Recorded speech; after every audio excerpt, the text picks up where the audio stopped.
Hello. Okay. Okay, Hey. Jessica. Hi. Hi. So, Hi, Jessica. Nicole, I'll tell you what really amazes me how Amy Heckerling has made a lot of good movies. She definitely has. And for my research, I got out some of my books. This is my Clueless book. Oh, sweet. That's one of Woohoo. my favorite movies. And I have a book that I showed another podcast where I talked about it. Fast Times at Ridgemont High book. That's awesome. That's another classic. And the woman on the cover of a book is Tobey Maguire's former mother-in-law. Oh, I didn't know. And Very also cool. on the back is the picture of a guy who wrote the book. Is that the first edition? Yes, it is. Oh, great. That's How good. long have you how long have you had that for? Since 2006. Nice.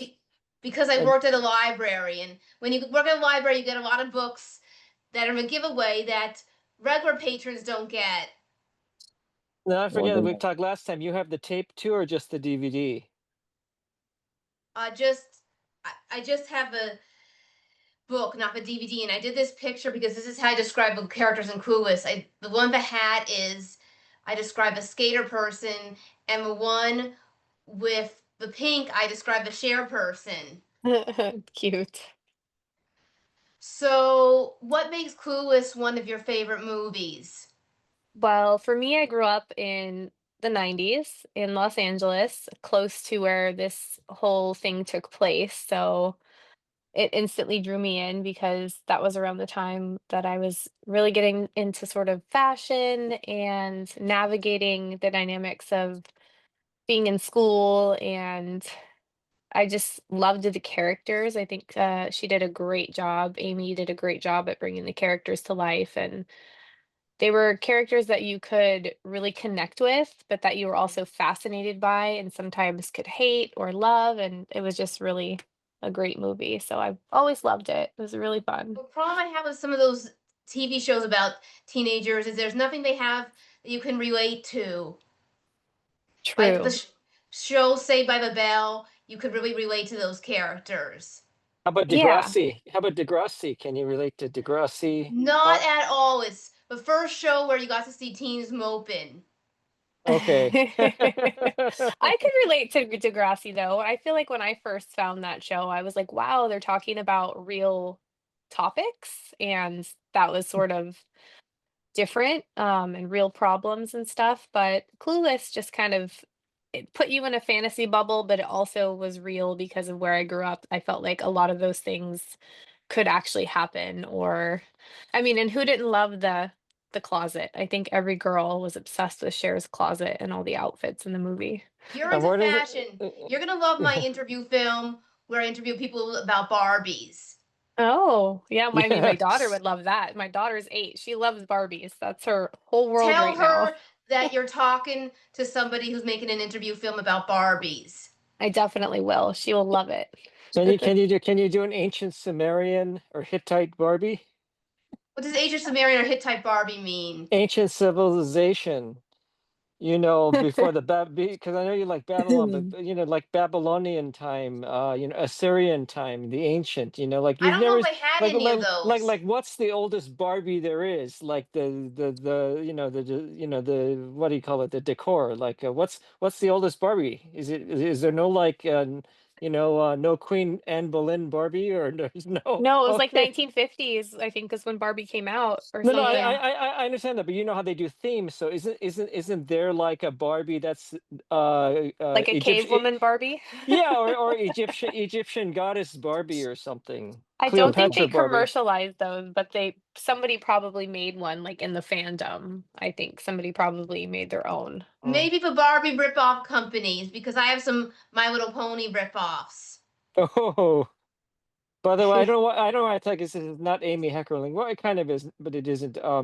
They put a fence around my high school because everybody's trying to crash it, to go see the Buffy location, and the now into. So there's a fence, and you can't even like go around there now because everyone keeps crashing it, and they keep harassing the school to go see it. And this is not while I was there. This is like 20 years later. So Buffy must have really taken off after it must have taken a while to launch because they didn't even make the movie when I was in high school. Like oh no, they did the movie and it flopped, and then they were doing like season one, so it must have Mm. really taken off. But I heard yeah, there's fences you can't get in. I'm not Oh, interested in a Buffy show. The movie Buffy is more close to me. I relate to characters like in Clueless because some of the characters are close to me. Sometimes I'm a Cher, sometimes I'm an Amber. that's a big difference. Amber was a special one for sure, but she How do you was fun. describe her? Um, they all had their own version of being sassy, but Amber was definitely um sometimes she was full of herself and sometimes she had a little bit more heart, but I feel like she was very focused on status and what everybody else was doing and very concerned with her image in a different way than Cher was a little bit more laid back and kind of cool confidence. So I Uh, feel like, yeah. that's how I was. I was somebody that was concerned about my image. Like one example was when I was in fifth grade, I saw Strictly Ballroom. I loved it, but I had to hide it from kids because I didn't want to think people would think I was dorky because I liked something that was kind of non-commercial. It was That makes sense. commercial. Well, if you lived in Melbourne or Sydney, definitely that was a commercial movie. Yeah, yeah. But it doesn't matter And when films are non-commercial; they don't come from my country. But Mm. it was a fun movie. Paul and McC you Absolutely. Paul Mercurio, Strictly Ballroom, right? Yeah, yeah. Have you seen Forever Fever? What's Forever never heard of that. Fever? Oh, that's it's basically the lead character is inspired by Saturday Night Fever, and he's learning the moves and he dances. It's sort of like that category of Strictly Ballroom and Shall We Dance. Forever Fever. I think it was called That's the Way I Like It, the original title, and they changed it to Forever Fever to capitalize on Saturday Night Fever. That's So the way I Never like heard of it. that. Sounds more familiar. yeah, That that's the sounds way. like a good movie. You'd probably like it. Yeah, I mean, yeah, but you like eclectic. So other than well, keep talking on Clueless because I didn't. You guys haven't convinced me on Clueless yet. So You mean you all I definitely mean, thought uh, what's that? mm, you both definitely thought that Alicia Silverstone was funny and a good actress in Clueless, or Yeah, what? she was funny. Yeah, she was a natural. That character, she embodied it so well. And Brittany Murphy, who I've always loved, rest in peace. She did that role when she was 17 and like she's always been such a genuine actress and like I just feel like she did the character such justice. And it's a romance movie too. So I'm a sucker for a good like rom-com vibe and that's before rom-com really had a its own lane or a title, but they did it really well and yeah, I mean, I definitely from the movies I've made and like the first one I wrote and directed, pulled from that feeling and pulled from Clueless just because of how it looked and felt and how the characters came to life. So so it's so definitely show, worth a watch. show of hands. So did you see who's seen it in a theater then? That's it. I was I've seen too it. young for it. I wasn't at Okay. the point of watching uh Mm. PG or PG-13 films. If I knew about the ratings, if I didn't know anything about the ratings, I would have seen PG films earlier. And I think I probably, after I saw one PG film that creeped me out, Roger Cookman's A Jungle Book, I was done for PG for a little bit. That makes sense. That makes sense. Yeah, we were talking about that one time, Nicole. We're talking about like PG movies that really aren't meant for even 13-year-olds, right? That aren't even they're not for kids, even though they might be intended for kids, but they're not for kids when you see them, you Yeah, well, know. the rating systems changed. So I, a few years ago, thought, oh, I'm going to show my daughter Home Alone because it's funny. It's a Christmas movie. It was the holidays. 10 minutes into the movie, even though it was PG, there was multiple curse words. There was these kids were being terrible to each other. And while I love the movie, it's one of my favorite Christmas films. I was literally like, okay, we're gonna skip. We're gonna watch this in a few years. Oh my gosh! But Nowadays, I don't think they have the same rating scale for things that came out in the 80s and 90s. It's a little different. Although I think it's, I don't know if it's considered, I don't think the word is abuse, but I think it's bizarre that you've got Jodie Foster who's 12 in an R-rated movie, and Brooke Shields who's 10, in an R-rated movie. I think there's something wrong. I think that's something wrong with that. I mean, and it's not so much that they're in an R-rated movie; they're doing things in an R-rated movie. Right, right, right. No, I agree. I think they used to push the envelope a lot more before people maybe spoke up and or Push, went by long enough to see push, the trauma.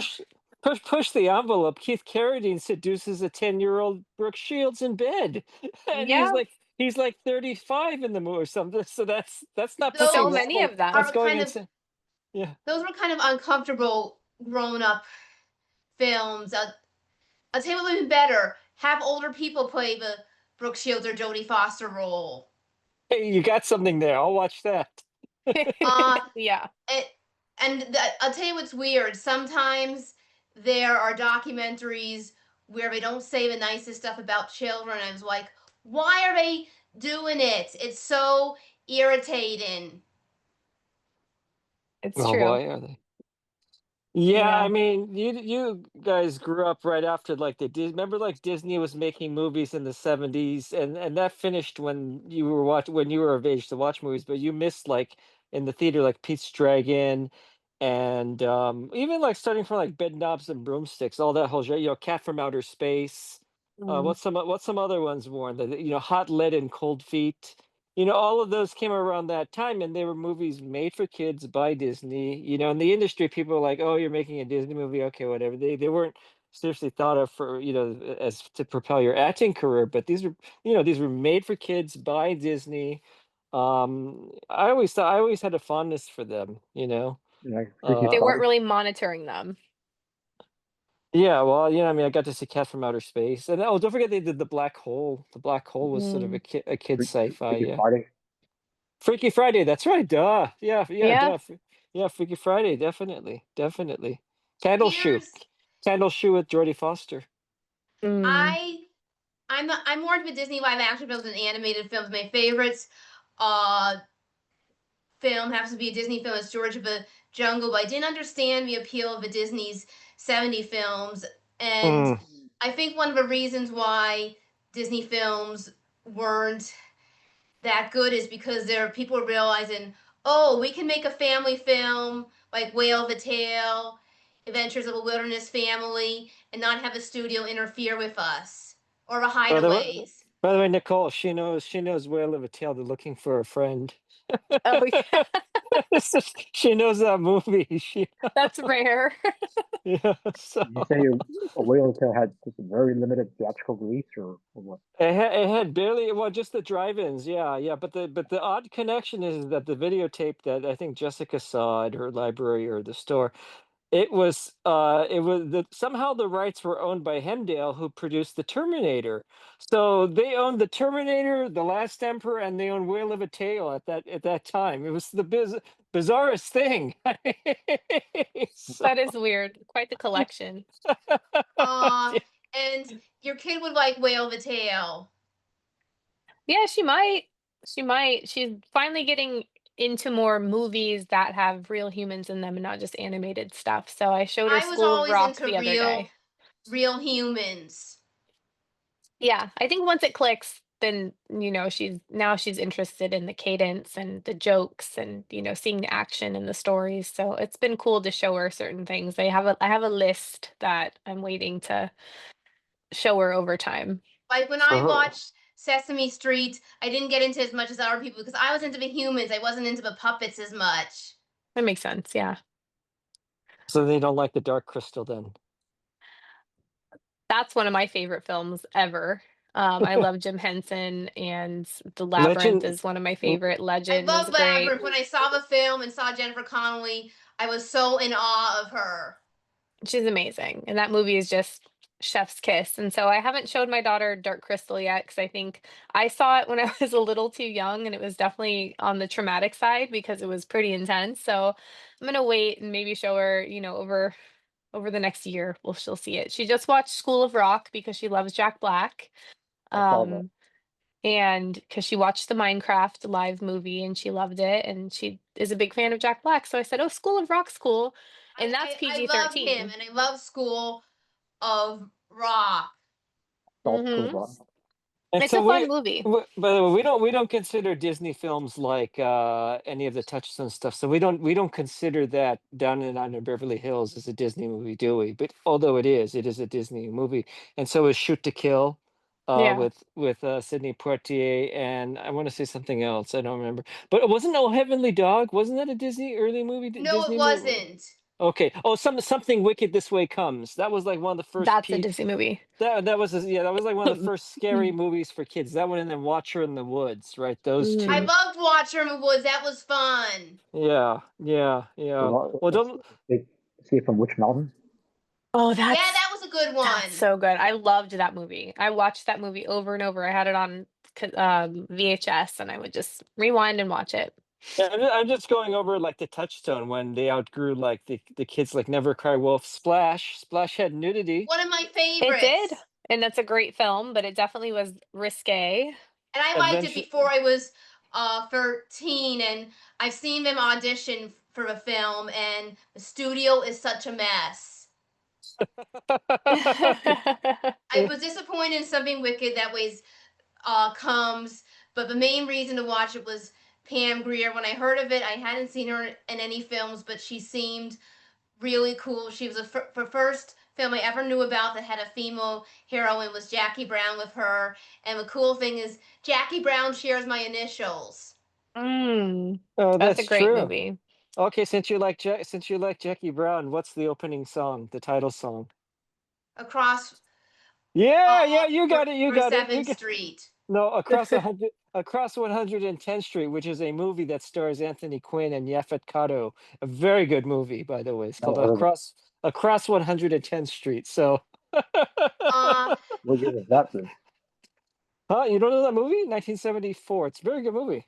Cop uh, movie. Nicole, do you ever know about that Saturday Night Live, my favorite show? They had those really unattractive Muppets. Mhm. Yeah. What do you think of them? I thought they were fun and different, and so I mean, I've always been a fan of puppetry, so I liked it. I thought they did well. What do you think about Meet the Feebles? You know, the Peter Jackson Muppet Muppet movie. Has anybody seen it? No one's seen Meet the No. Feebles? Watched it. I've seen parts of it. I have not seen the whole Okay, thing. I have not seen the whole thing. It wasn't really it's I didn't fun. like get super yeah, I maybe I went back and watched Yeah. the entirety of it, but it's been so long. I Does was looking Videodrome does Videodrome use puppetry? You know, the David Cronenberg movie where he has to put the VHS inside people's stomachs to read. probably. It depends. I mean, between a certain like time, right? 80s and 90s, anything like that was all puppetry. Like Yeah, so yeah. much of it was animatronics and puppetry, anything especially involving Disney or Touchstone. I just realized that they did Who Framed Roger Rabbit as well, which is definitely like pretty outlandish. What That about Yeah, freaked that me out. people? Yeah. yeah, worthless people, outrageous fortune, all that stuff. And then they said, okay, forget this is hurting our, even though it's making money, this is hurting our theme park business, it's hurting our merchandising. Let's forget about these what they called adult R-rated movies. Yeah. So, Yeah. Yeah. but I'd be curious to see how it did because wasn't Pretty Woman part of that? That was part of that. So Yes, I A like Pretty that Woman was movie. yeah. Armageddon.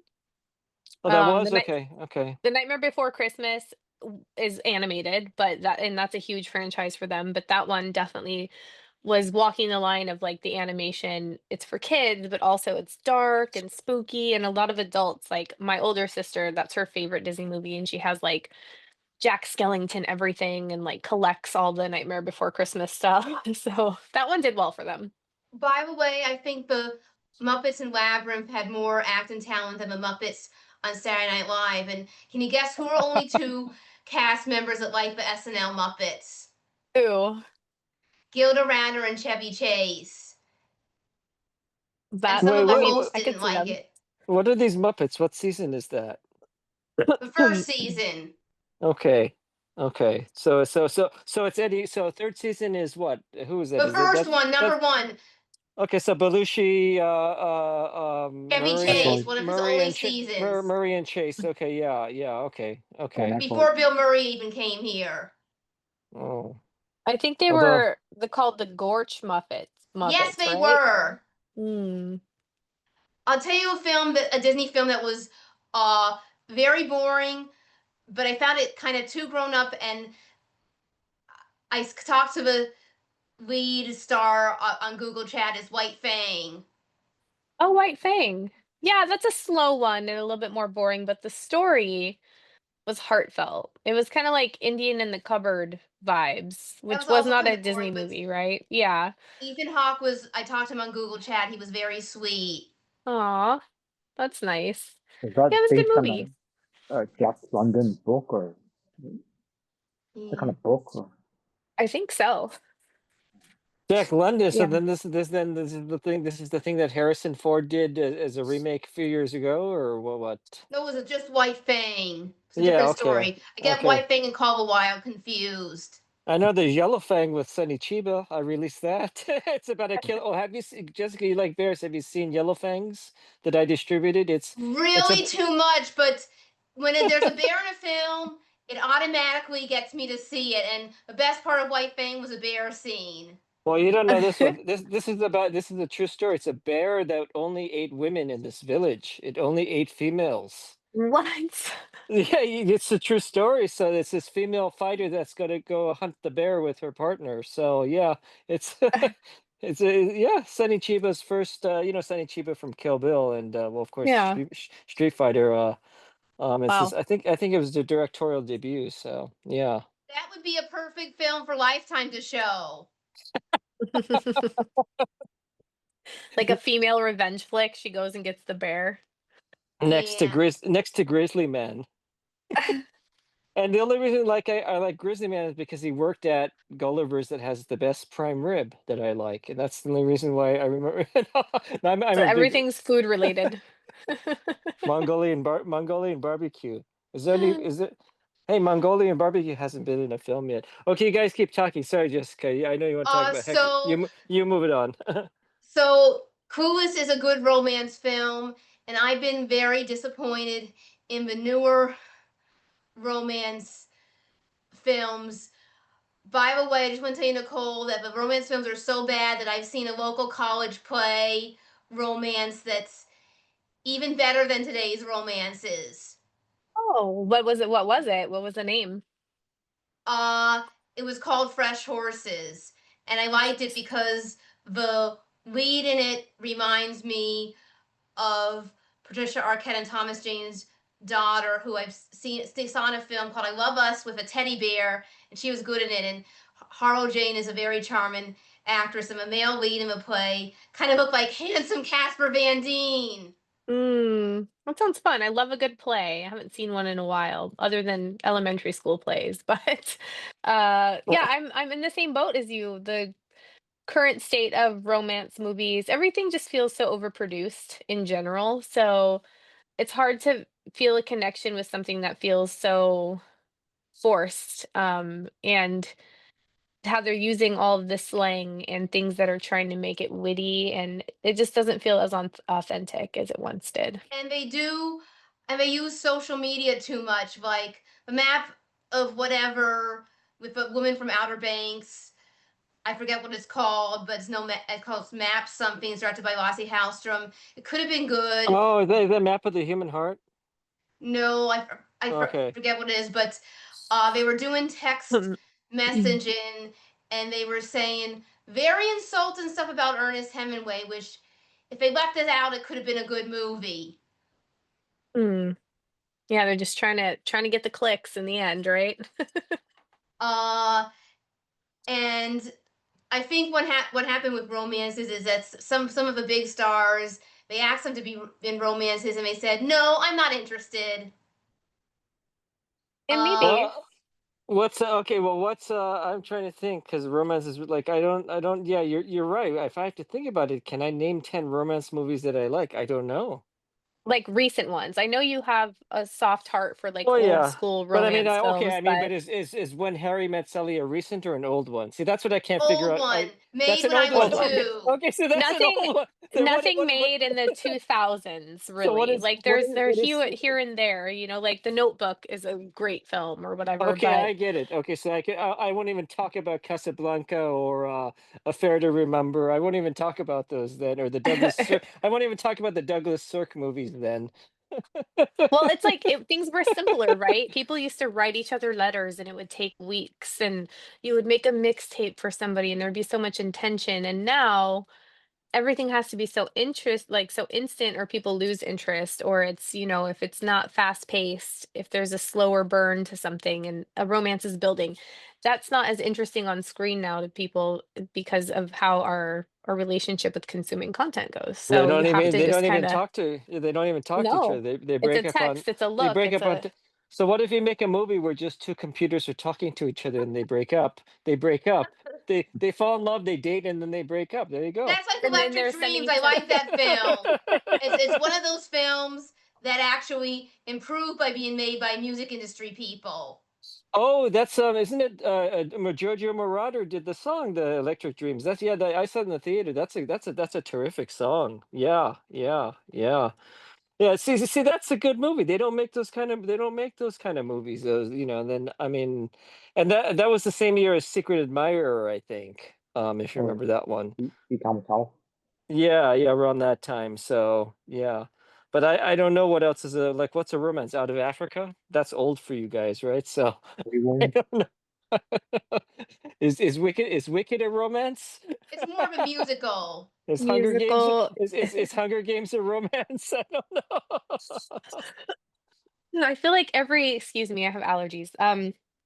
I feel like every movie now is, even if it's not a romance movie, they're trying to put every theme all in one. Oh, we got comedy, we got romance, we got action, we got it's just there's so much in one sitting that it's Right. hard to digest and or even process. Did I just watch a romance feeling? Like, how do I feel, right? So you're left feeling like, was it a good movie or was I just like overstimulated the whole time by explosives and like theatrics on camera?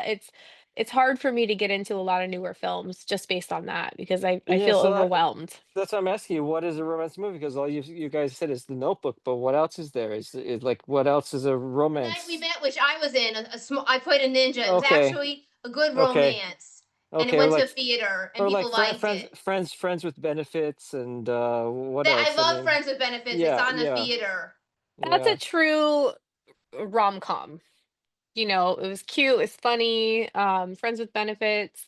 Like she's all that. And you're going Mm, back to more early 2090s, but it's like she's all that and 10 things I hate about you and things like that. Those were just like fun, good movies and you felt like you knew what was going on and like the goal was funny love story, like they have turmoil and then it was a formula and they did it well. They weren't trying to Right. be So I just something want to tell else. you a good film I saw from the same, so far, the best film of the year from the same director as A Notebook, Marked Men.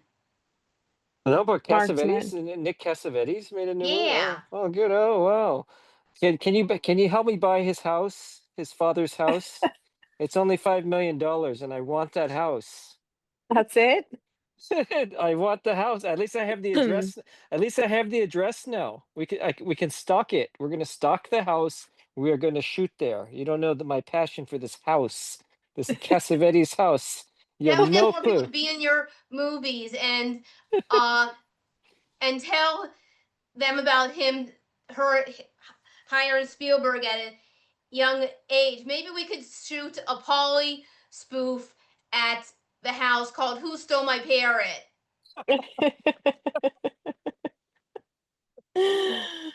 And there's Is there just a more? cage, there's no parrot, it's just a cage. It's supposed to Maybe be, it's it an needs idea more I have cowbell. of a spoof of Lifetime films where Wonderful. in the last 2 minutes the girl gets a parrot back. And by the way, don't see don't let your kids see Polly. It was too much for me as an 11-year-old. Okay, Ollie. noted. Wow. Isn't Someone to Watch Over Me? That's like a Lifetime movie, right? I'm trying to connect with you guys. Like it's not right.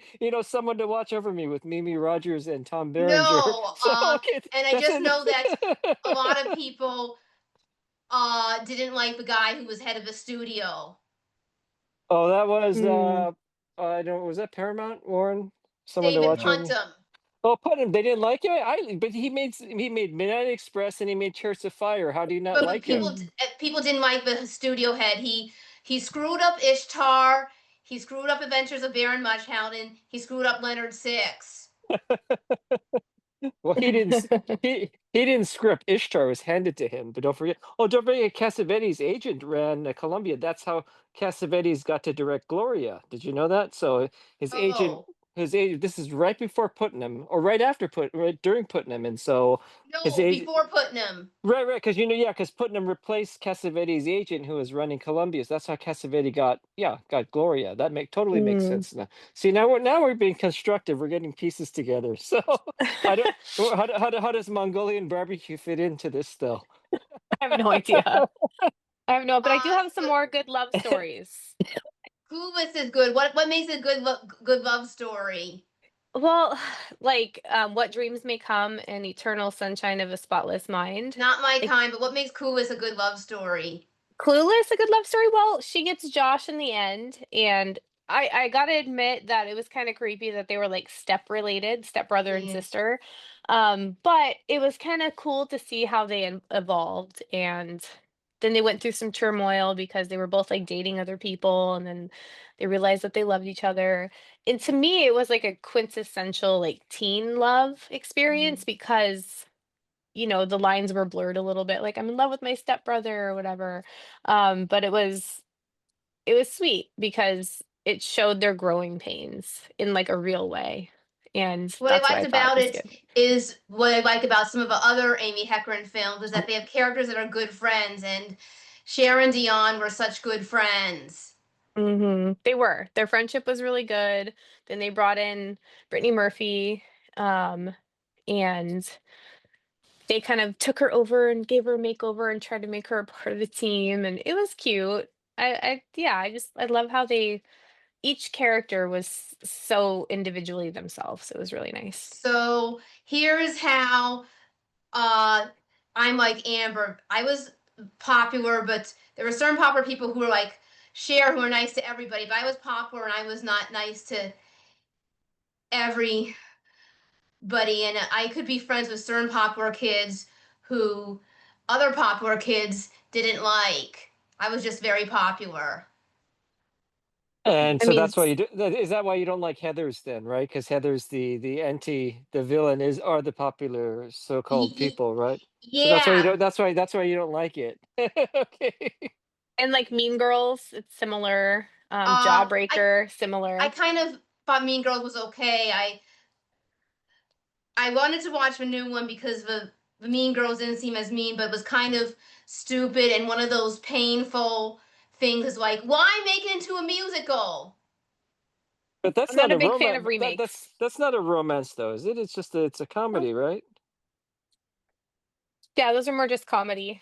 I feel they might have romantic aspects in and out, but I'm talking like true romance. If you look at like Romeo and Juliet, the Right. Leonardo DiCaprio, Claire Danes movie, like everybody was like, "This is a love story," and it's just Is really artfully i- done. is Trust a love story? I don't know. Hardly. Adrian Shelley, the late I don't know Adrian if I saw Shelley. it. Good I movie. Good saw movie. That's a good I movie. saw a film she was in where she was talking to a singing frog, and that was before Waitress came out, and I thought she was really good in it. And I tried to submit a short film where I played an actress named Gwyneth who worked for Miramax, and my sister played Annette, an actress who worked for Disney.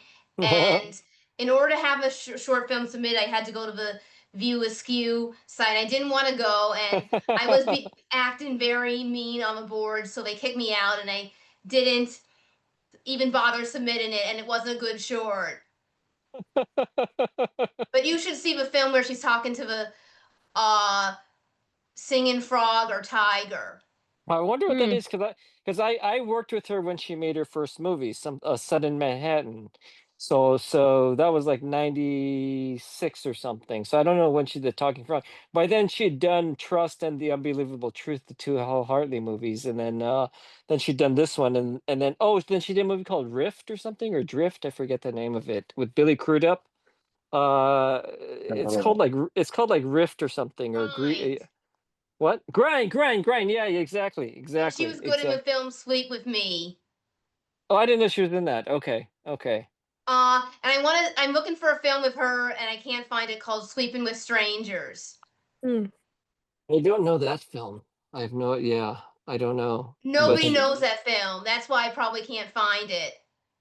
interesting note. So I showed her movie at a theater in New York. Lowe's, Lowe's owned them, MGM. Well, they used to be Yeah. MGM, and we showed it. And her mom, she sent her mom like every day to go buy tickets, and her mom got really pissed off because the movie was called Sudden Manhattan, letter S and M, right? But the same theater had a movie called Smila's Sense of Snow. You probably have seen that movie. And they were selling tickets accidentally for Smila's Sense of Snow. So her mom threw a fit, like, I bought this for Sudden Manhattan. Don't cheat people. Get everybody to tick that my daughter's, it's her movie. Don't say, yeah. But I could totally see how a mistake could happen because it wasn't all digitized, the tickets and stuff. So yeah, I never saw Smila's Sense of Snow, but I heard it was good. That was a Norwegian director, and then I forgot the actress in that, but that was Julia wh- Ormond. oh, was it Julia? Yeah, exactly, Julia Roman. Yeah, What yeah, year was that yeah. released? 1997, I think. Yeah, something like Okay. that. Yeah, yeah. Well, okay, By so the you, way, yeah, go ahead. I I want to tell you another good romance film is Vamps. Have you seen Vamps? It's another Amy Heckerling film. Mm-hmm. Yeah. I don't that one came out after Clueless, right? Yeah. Yeah, I remember seeing Vamps. And Fast Times at Ridgemont High. Is that a Yes, it romance film? is. I feel like it is. It is. And that's a great movie. That's a classic. Isn't Nicolas Oh, Cage in that one? And Yes. Sean Penn. Yeah. Just Stevie wacky, K, fun movie. Mexican Mm-hmm. Yeah, parts of it were shot at my hometown at the mall there, and then the sequel, most of it was shot in Torrance. Huh. And Torrance, the have movie you had. heard the song, the Jeff Spicoli song? Is it? What I is don't it? know What if I is the have. song? I'm stupid. It's from the movie, right? No, it's a song that uh Tom Petty wrote for Cameron Crowe, a screenwriter. Oh, I probably have if it's Tom Petty. That's fun. Uh and what did you like about Vamps? Oh my gosh. I liked the cast. Let me see it. Let me look up the people that were in it I because can I tell you, I'm remember. good at names. Alicia Silverstone, Kirsten Ritter, Wallace Shawn, who spoke at the college that my dad teaches at, I like Richard Wallace Shawn. Lewis. Yeah. I Uh, really like Kristen Ritter a lot. Um, that's who I was trying to remember her name and her face. I like her a lot. She's been in a lot of TV shows that I've liked and different things, but she's great and it's just uh, a glamorous, Sigourney fun Weaver movie. is in it, and Dan Stevens from the Godzilla films is a love interest. Yeah, I like it. It's kind of, if looks could kill vibe. It's sassy, it's fun. I thought it was a good movie. And they I'll seem like definitely fun watch it again. vampires, but I kind of thought that Kirsten Ritter, I thought her character was a little bit more fun than like Alicia Silverstone's character. Yeah, she was more of the vampy one. I feel like Kristen Ritter was definitely more of the like the troublemaker or the instigator. And Kristen, Well, and Kristen, I haven't seen that film. I've only seen Clueless. No, no, I've seen European Vacation, which you like also. I like that. I Uh, like it. Hmm. I like it And because look who's yeah. talking as Oh, well. look who's talking. That's right. I haven't seen that. And Yeah, I also, the don't. thing I liked about Vamps is that the characters were good friends. Hmm. Yeah. And even when I'm kind of more conservative I more like Alicia Silverstone's character. I more identify with Kirsten Ritter's character. Do you know Yeah, I if think they're both fun. What's that? you know if Kristen Ritter's related to John Ritter from Three's Company? They're not related. Oh, Yeah, they're not related. and wasn't you remember if there was some kind of Clueless TV show that was based on the movie? Yeah, I've never seen it. It wasn't Oh, that was probably only like 1 or 2 seasons, I imagine, right? Just like as it always is with these movies where they're hits and then they only last 1 or 2 seasons as a like what works for the movie theater doesn't work for the TV at that time, you know? Yeah, they did a good spin-off. Like I watched it for sure. I liked it. And there was a couple of people from the film that were also in the TV show, but like Alicia Silverstone obviously wasn't Cher in it. So there was a lot of recast, but there's like a few Mm. people that carried over and I thought they did good. I thought it was fun and It it was seems better probably than like the 2 or 3 Fast Time seasons. show. The Yeah. Fast Time show is painful. Mm-hmm. So Yeah. so No, thank so you. so it's not like the successful transition to Happy Days, so to speak, from American Graffiti. That was a good. That was Actually, before American Graffiti, there was an episode of Love American Style, where that have a Happy Days character, and they did it oh, as a is that pilot right? and didn't get yeah, picked that's what I up. heard. Yeah, that's what I heard. Is Yeah, that right? Is that right? Who was the character? Because it couldn't have been Ron Howard then. Cause I think it was Maximilian. Ron Howard, but I think some of them had different people playing the roles. oh, okay. Mm. And then you had the spin-offs, and you did what do you call it? Joni Loves Chachi, and then you had what's the other one? What's Pat Morita's character? Arnold? Didn't you have there was an Arnold show for briefly for just a handful of episodes, Wow. Hmm. something like that. So yeah, yeah. Which show? Do you know which show spawned the most spin-offs? All in the Family. That's what I was thinking. But do you mean spin-offs because of the same story or the same producer? No, same story. Hmm. Hmm. Well, Archie's Place, right? And then what else? What else is there? Moving Jefferson. on up. Okay. I've never seen All in the Family because the Moving on characters up. are both Moving on up. That's too the Jeffersons, extreme, though. but Okay. I like the Jeffersons. Yeah, that's a good show. Funny. Those are all Norman Lear, though, right? The Norman Lear, isn't it? Jefferson's is Norman Lear. Am I right, Warren? Warren's Yeah, getting his Yeah. yeah. Warren's our fact checker. So Norman Lear, yeah, yeah. Thank So you. well, I like Norman Lear because he got to produce Blade Runner, which is one of my favorite Hmm. movies. And he And, also, his company made Spinal Tap, which I love, and I got a new Spinal right. Tap book. Right, and his company also made in as in in extension of that Stand By Me because of his deal with Rob Reiner. So I was trying to figure all this out the other day. Yeah, because what's his name? Lear combined with Avco Embassy, which was Spinal Tap, and then that in turn became Nelson to When Harry Met Sally and Stand By Me. Yeah, not that that's going to help me get a job. It might. Uh, Nicole, you have a job, but you have to compete with other actresses. You're not my first choice for it. If it does happen, I'll think of you, but other people I'm thinking of, me and Cameron Crowe making an interview film about rock and roll where people talk about how much they love rock and roll. I Fun. love Yeah. rock. Sounds good. Okay, I so love rock and what are roll. what are 5 movies then that take place in the music scene? So Roadie, Nashville, Spinal Tap. What else? Name That 10 take now. place in the movie Well, movie scene. you could see the music scene, the music scene. Empire Records. Well, sure. I mean, Empire but Records. well, she but you. School of Rock. I mean, her famous. I mean, yeah, but the famous one that she likes is Almost Famous. She likes so Almost Famous certainly counts. Yeah. That does. That's a It great does. Rocket movie. Man. Huh? Rocket Man. Does that count? That's more about. I'm talking something set in the Oh, world of music. music business. You know, like High Fidelity wouldn't really count, although it's sort of it's about music, but it's not set in that world. It's Yeah, not. I mean, I'm thinking, is it like, okay, set in the world because it's like a band doing it, or just Josie and the it? Pussycats. that could kind of work. I could see I could see that sort of working. Sure, sure. And I then know the answer. I just want to give him what's the other one? satisfaction. We're a girl group. The Commitments, maybe. The Commitments. Did you see that kind of okay. Ellen Parker. No, Okay. but I have The a whole cr- book about rock and roll films. There's also one called Music and Lyrics where Drew Barrymore is a songwriter. What about A Star Is Born? Well, That's Lady Gaga, oh, and Yeah. that's a music industry movie.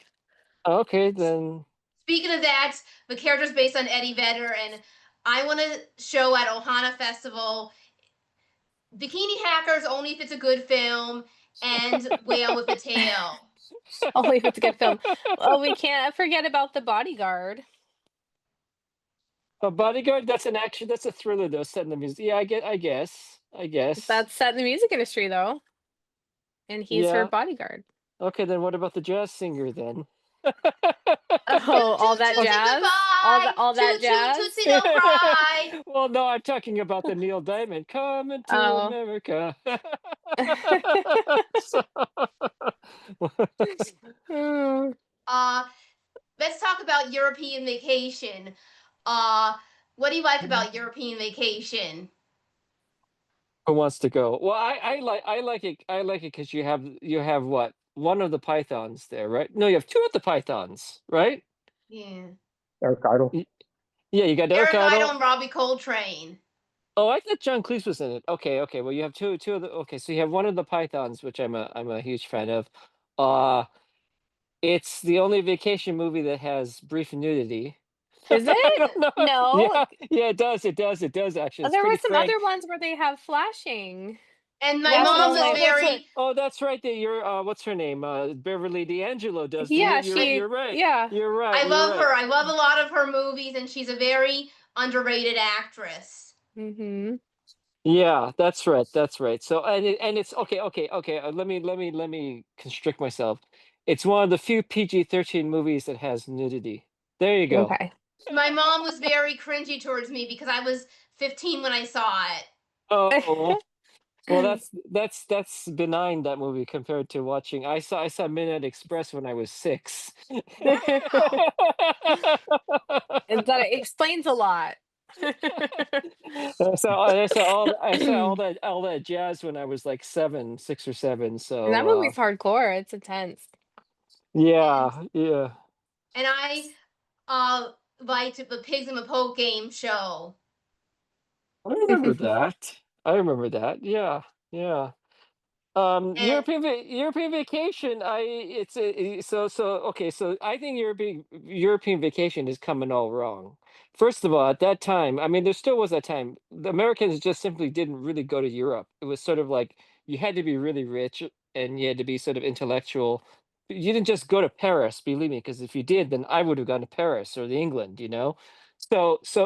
For me, I felt that it totally was all wrong for the market it intended. Like the first one makes total sense. You've got people in suburban, whatever, in a camper mobile, and they're going to the Grand Canyon, but now all of a sudden they're going to like England and France and Spain and Italy, which doesn't make a lot of sense for a working class family. There's nobody going to it was the relate to. first. This is the first National Lampoon film that I actually saw of National Lampoon Vacation. What do you mean? Who saw? It's the first one that I saw of all the vacation Well, films. okay, okay, but I'm just saying it distances you. If you can't relate to it, like I couldn't relate as a kid, like let's go to Paris. No, I can't relate to that. So like that's why I don't think it worked financially, the movie. Although I think it's a reasonably good movie. It just is like even the highbrow humor. The Pythons weren't quite known here yet, because at least for my generation, they were shown on PBS, so you had to find the Pythons. It wasn't just like you could. It was easier to find Benny Hill than Hmm. it was to find the Pythons. Um, Was Well, the movie. Monty Python not on all PBS affiliates? They were on the affiliates, but it wasn't. It was hard to find. It wasn't actively promoted. You had to sort of know what you were going for. Nobody knew. We didn't know what it was, other than look at these weird animation. Look at Terry Gilliam's animation. We're like, that's interesting. But believe me, I didn't get Holy Grail at all till 20 years later. I said, this is one of the best written scripts ever. You know. Two of my favorite films are All You Need Is Cash about the Ruddles, which is Mm. like Spinal Tap before Spinal Tap and Monty Python Live in Hollywood. They're classics. Yeah, I remember the Hollywood Bowl, the Live at Hollywood Bowl. Yeah, that was they did. Yeah, I saw them. I feel like I saw them. Maybe in my mind I saw them. I'm not sure. I got into Monty Python from watching Saturday Night Live, which is my all-time favorite TV show. Well, I'm So a don't holy. you, I'm more of a Life of Brian guy, but I love Grail. The Grail's just got such incredible. I don't even know how it translates to other languages. You know. you love Uh, the secret policeman ball. I didn't see that one. That was the first Miramax movie. A Oh, Secret Policeman's Other Ball. That was the first. Yeah, exactly. And that was I the think it was a film. Paul McCartney concert film was the first one. Okay, and then they did Policeman's Other Ball, right? It was which is a taped concert also with the Pythons. Yeah. I liked it, Wow. National Lampoon's Vacation, because I like the whole idea of families going on vacation, which is something I can relate to because I went on vacations and there were pros and cons. And the pros was that it's something different and I got to see with relatives. But one thing that was hard for me is switching to all the TV channels. And sometimes when I went, I didn't have a video rental store. But when Wait, I went where to is New this? Jersey, I had a video rental store that had a lot of stuff like Labyrinth, which I saw there, and that had a lot of stuff that I couldn't get when I lived in a suburb called Wayland. In Jersey. Wait, I'm confused. A New Jersey video store. Oh, okay. Well, isn't View Askew in Jersey also? At some point you crossed, right? His store was his shop I don't was think it there, was near right? Wheelskill. It was Edison, New Jersey. Okay. Oh, Edison. Okay. Oh, Edison, that's the Indian market. Yeah, I do a lot of business with Edison. Yeah, I was comparing uh well, don't listen to me. I was comparing different Indian songs and the different versions because in India, when you make a movie and they're basically musicals, so they basically know like we will release the song a month ahead of time. It's going to be a huge hit. So the movie comes out and the songs in it. So, but what people don't know is that in India, India's got like 30 different languages. So each movie, the song is recorded like in 4 major languages, and they all have the same notes, but the lyrics are totally different. I was comparing them the other night. I don't know why, but um, there's a movie called Bombay, which is a very talk about romance, very good romance, Muslim girl and a Hindu guy, and it's one of the best movies, and I think it won a lot of awards. So, but anyway, I compared the differences between Hindi and Tamil and Telugu and Malayalam. Well, That'll I be gotta say how one film that I that's did helpful watch when I information was for in you. New Jersey, and my mom was cringing, is Look Who's Talking. Yeah, I didn't see that movie. Have you, It's Nicole, have you seen Look Who's Talking? I saw it. yeah, there was two of them, right? I saw Three them of both. them, There's but the three of two of them. them Okay, were the two I've of them seen were two. both by Amy Heckerling, and I liked the second one better because it was funny to have. First you have the boy talk, and then he had his sister irritating him to death, and another part was is that he had another baby who was good friends with him. I thought the concept was different, and I think everybody, the first time they saw something like that with that technology of like, we can make babies talk, this is hilarious. I just remember being like, this is wild. It's funny. I probably watched each of them one time. I don't think I've ever watched them again. I don't think I saw the third one, but the Yeah, the first two third I one definitely is saw. it's dogs talking, Okay, yeah, and Amy it's Heckerling dogs. didn't do it, and it came out the same year as Homeward Bound. Homeward Bound. Yeah, the dog thing became real popular then. And so And This is John Travolta's middle career, right? The middle, so yeah, this yeah, so right after Urban Cowboy, right? And then he goes into this before Pulp Fiction. He's Huh. trying to and figure it out. then he did a good film that's very underrated called Shout. Oh, shut Mm. up! Remember, did you ever see Moment by Moment? I'm not interested in it. It's good. It's good. Here's Why? here's why I feel more comfortable doing in a film than seeing in a film. Romancing a younger guy, I feel uncomfortable doing in a film, but seeing it in a film makes me a little bit kind of cringy. But it has a song by Yvonne Elliman, who did from Saturday No, Night I Fever. can't have You know? you. Yeah, I yeah, don't want you to have me, yeah. baby. Oh, that's the limit. We're only allowed one lyric before YouTube flags the Oops, lyrics. oops, oops. Sorry, I'm So sorry. okay, so So guys, what's so what's don't gonna happen? What's gonna so happen? so so let's not go see don't go breaking my heart the whole song. No, no. What's gonna happen when I say that? What's it gonna Don't go do? Is it breaking gonna my mute heart. me? I don't know. Well, I guess we'll see. Do you want to try singing "Don't Go Breaking My Heart"? Do you want to try singing "Careless Whispers"? No, I'm just kidding. I'm not gonna sing How about, anymore. how about if I sing some Indian songs? But we're not gonna get sued or anything. We don't have to pay a fine. No, no, no, no. We're all right. We're limited. You only gave one dialogue. You're not doing a performance. Ward's gonna do a performance, right? You're gonna do No, first time ever I saw your face, right? So you can't do karaoke on YouTube? No, you can't recite lyrics from a copyrighted song, much less hum it like what we've been doing, or Oh, sing it or interesting. quote it. You can't do that because that's why they said the happy birthday you couldn't do in movies, right, for the longest time because Oh, yeah, yeah, yeah. But was you can sing the protected. song "I'm Stupid" because not too many people know that song. I'm one of the only people that know that song, and a lot of Tom Petty fans don't even know that song. Well, I can tell you, you can for sure because I tested it. You can hum "Looking for a Friend."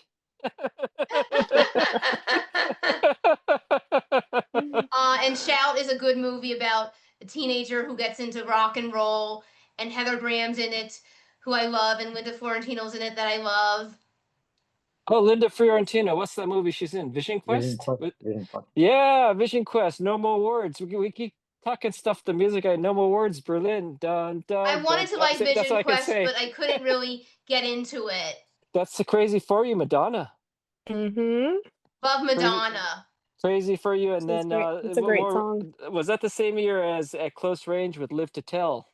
Which Mm, that's a really good really good yeah, score. So yeah, yeah, So yeah. so really so good. when I was watching Look Who's Talking, my mom was a kind of little bit cringy, but the thing that what I also liked about the second one is they mentioned Betty Boop. Mm. Do you know who Betty Boop the voice was? No, Mae Questel. Yeah, yeah, she's in New York Stories. Did you see New York Stories? It's three directors, Woody Allen, Coppola, and Anthology Scorsese. films are confusing. Yeah, but she was in the Woody Allen story, the episode. Yeah, that's Mae Questel. Boop boop boop doop. Yeah. Hmm. And she also sings the song for Zelig. Remember Zelig? The Everybody Yeah. Go Chameleon Days. Yeah, that's her also. Everybody Go Chameleon. Okay. So Didn't Uh they make a Betty Boop musical? yeah. They did. I thought that would have been interesting. I've seen all of Amy Heckerling's films. Those are only ones I mentioned that are good, but here's one that she produced that I haven't seen, I don't want to see, and I'll tell you why I don't want to see it. It's Night at the Roxbury. Oh, you haven't seen that one, huh? Here's why, because uh the problem with the movie is that it has an idea that's good for a few minutes, but has no material for a whole 90-minute film. it's no it's no Wayne's World then, is it? The only SNL movie I liked based on SNL sketch was Coneheads. It was good. Yeah. So were those movies done yeah, so Conan's followed Wayne's World, right? Yeah, yeah. When does Yeah. how does Cowbell fit in? What year is Cowbell? The sketch is 2000. The Is it Cowbell movie would 2000? be pretty bad. Yeah, so the sketch is 2000, the Cowbell. I thought it was earlier than that. Okay, okay. And uh I'll tell you, Nicole, how I realized that uh movies, certain ideas didn't have materials for 90 minutes, because when I was a kid, me and my sister rented something called Fairy Tale Theater from the video store, and we liked it. And then one day my sister rented Rumpelstiltskin, which she thought was Fairy Tale Oh, Theater, I know that. I know that. Yeah, I know that series. Sure, go ahead. Mhm. Yeah. and but it wasn't. But I knew that it wasn't Fairy Tale Theater. I can tell from the artwork, and it was something called Canon Movie Tales, which was ripping off fairy tale theater, but was the same idea, but just longer and stressed out and not as interesting. Did you say And Canon, like Canon Films fairy tales, or what? yeah, Yeah. Yeah, that's I remember that because I remember seeing their show reel AFM, and they were selling those fairy tales to come to go head to head to the Shelley Duvall fairy tales theater. Yeah, exactly, exactly. and what was your favorite Canon movie tale? My favorite one? Um, Scroll. No, I don't know. no, I'm trying to think. Was it Hansel and Gretel or Little Red Riding Hood probably? I think there are ones that are Um, better than Rumpelstiltskin. They just didn't think the story was too interesting. yeah, I mean, so many people kind of take those and make it their own, but yeah, I think Hansel and Gretel is the one I remember the most because I always liked things that were whimsical like that, so that one sticks in my head the most. What about Pippi Longstocking? I like Pippi Longstocking. I like I the liked books, Pippi. Oh, you don't like the but Swedish movies, Pippi Lonsdotter? I think it's not Longstocking. I think the actual name is like Lonsdotter or Dottir I or like some something. of the Swedish movies, but the American one didn't work, and I realized they weren't as good and didn't have a charm for books. And I thought it was weird how Pippi lived on her own. Well, they were put out by Video Gems. Remember Video Gems? They also put out Andy Warhol's Dracula and Frankenstein, and and they put out some kung fu movies as well. So I It like kind of them. reminds Random. me of Disney buying Miramax, which made film a very confusing hobby for me as a kid. But you like post, but you know your stuff. You like Corman post. You like New World post Corman, right? So that means you don't like Shogun Assassin then, right? Because that's before. That's kind of like when Corman's leaving in I haven't seen 80. Shogun Assassin. Yeah, that's New World. It's around the same time as kind of like Fitzcarraldo, which was New World. Remember Fitzcarraldo, the Werner Herzog movie? I've So it's heard that it Mhm. didn't work out well when they were filming it. well, it was yeah. I mean, the people are fighting each other. Well, there's a great documentary called "Burden of Dreams," which is It about the seems making of it. different from a making of film. Yeah, yeah, yeah. And then I forget if that's when he ate his shoe. He ate his shoe. I think that's right after he ate his shoe. Well, no, he had a bet with Errol Morris that if Errol finishes his documentary on the Pet Cemetery, what was that? On the Pet Cemetery Gates of document? Heaven. Mm. Yeah, yeah, yeah. He says if you finish it, I will eat my shoe. So he invited everybody on stage and he cooked his shoe and he cooked it with duck fat, and he chopped and he ate leather and he says it tasted good. It melted. The duck fat melted. It was able to swallow the leather. And sometimes I've seen short films, they're good, but the feature film didn't work. Like 12 p.m. It worked good as a short film, but didn't work good as a feature. Like one film that was short that was good and the feature film was good was something called Axel, about a boy, a cute teenage boy who becomes friends with a robot dog. I don't know that one. Oh, Because the studio went out of business. who was the studio? Jensen Farley? I don't know, but it was one of those studios that wanted to make stuff that was more mainstream, but didn't get all the opportunities that the big ones get. And So it by the wasn't way, like it wasn't. Nicole, Yeah, good. Yeah. uh, I, especially for your kid, I'm the expert on mainstream low budget films. So if there's a good kids film that doesn't come from a major studio, I'll let you know, and I'll let you know if it's good for your kid. Like you can let your kids maybe see Canon Movie Tales, but Axel might be a little bit too much for her. Okay. Good looking out. Thank you. Yeah, but she's watching K-pop Hunters, which is questionable already as it is, right? So, or I K-Demon mean, Hunters. that K-pop Demon Hunters movie, I gotta admit, I watched it. They did it really well, but at the same time, my child is fully possessed by this film. Like, she wants to move to Korea. My child wants to move to Korea now. I'm like, okay. Wow. So, Um, what should we close out with, Jessica? Then, what do you want to close out with? Anything? Any topic? Or I'm actually ready to close. I just want people to know that you people can follow me on email joeystar1@gmail.com, and they can say what would you like me to talk about? I like to give suggestions for people. What did you think of me talking about Amy Heckerling, and what did you think of some of the other stuff that we were talking about? And And they can leave them in the comments, of course, as well. If you guys have, if anybody has a question but I also for. want people to email me directly at my Oh, business okay, that's fine. Yeah, email. yeah, you got it. We got to filter. Yeah, you got to filter stuff so we could, so I don't ramble about Indian songs. They can- And I kind of don't have anything else to say. Do you guys have stuff to say? Warren, anything? As usual, yeah, Jessica, you sound like very smart, knowing all about Amy Heckerling, Cannon Crowe, and you're good. Good. Okay, let's go Interesting. see. We'll go see a Bruce Lee movie then. No, okay, okay, Nicole. What do you have to say? Anything you have to say? Anything? Just thanks for thinking of me. It's been fun, and now there's some movies I feel like I haven't watched in a while that I'm gonna go watch and take some more notes I should and go watch Andrei Rublev. go watch that. It's Send me a list. about the Go Mongol watch hordes. Markman. Okay.